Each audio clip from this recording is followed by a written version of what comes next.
Back to my channel. పిల్లలు night అయితే ఏం తినాలనిపిస్తలేదు, అట్టు పోస్తాను. అట్టు అంటే ఇది పోపట్టు. ఇందులో గోధుమ పిండి, రాగి పిండి, బియ్యం పిండి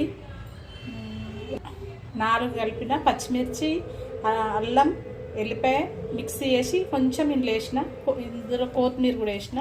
ఇక పోపు వేస్తుంది.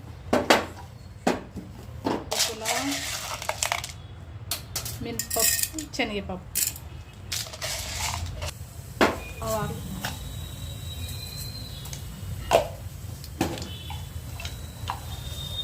జీలకర్ర, వేపాకు,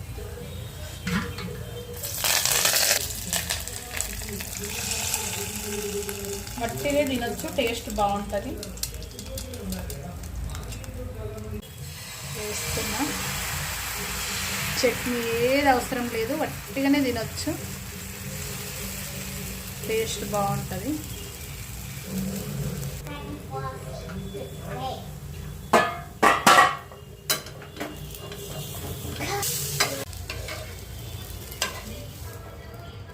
టేస్ట్ బాగుంటుంది. కంపల్సరీ చట్నీ కూడా అవసరం లేదు, కంపల్సరీ ట్రై చేయండి.